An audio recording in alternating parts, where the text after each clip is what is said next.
I don't know about you, but I know me, and me, I'm stuck in this desk with way too many thoughts that just don't matter, but listening to all the chatter amongst my peers. Where to my left there's a bright young kid with an IQ greater than average, but you see, he gets picked on and laughed on every day because he talks with a slur. But these kids don't know that he's got homicidal thoughts and got plans to jump off the roof of his apartment complex and splat on the curb. The kid in front of me, yo, this kid's kinda crazy, playing Black Ops, knowing how to pull the trigger of a black Glock. You see, video games have replaced his books and are now his education. Flips on the TV, MTV, which is now his reality. His only friends are the ones that he met online. He don't got real friends because he's considered socially awkward, so his tagger names will put a bullet in your mind. The girl on my right, she seems so chill, so pretty, so tight, you gotta take a second look. She's in the in crowd, plus she's getting A+s on her report card books, but she doesn't want you to know that she takes the bus home, dashes into her room all too quick because she doesn't want to notify her mom that she's home to force her to take another hit. You get the hint? She makes you slob all over at the mercy of her charm because she doesn't want you to know that she's been to 3 different schools, got 1 kid plus the track marks on her arm.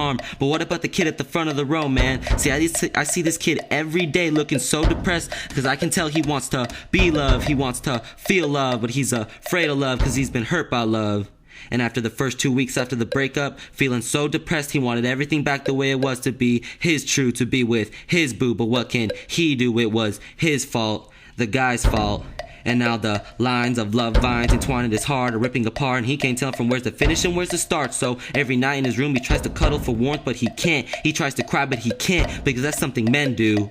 Like the ones incarcerated, locked in their own cell. They cry silently at night because they locked in man's hell. This poem ain't for the kids in my classroom. It's for those kids who wake up every day crying for help, but nobody hears them, or people do hear them and they pretend not to and go along their way. For those kids who decide that they can't be socially accepted in any group nor clique, so they only relate to the characters in their books, so they never talk spit. So maybe we're the monsters then. They're normal, because I don't see how we can let this self-suicide happen when we have the power to say, hi, how's your day, instead of letting them be confined to their mind while they go along their way. This poem may be for them, it may be for you, to the kid at the corner of the classroom, to the one at the front of the desk, just like me, stuck in this desk with way too many thoughts that just don't matter, but listening to all the gossip amongst my peers.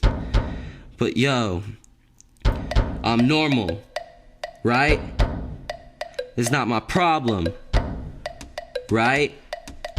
So I guess I'm gonna do what normal people do, and I'm gonna look at this board and I'm gonna write down my notes onto this notebook while I sit next to the homicidal genius to my left, to the deranged and depressed kids in front of me, and to the smoking hot smack addict on my right.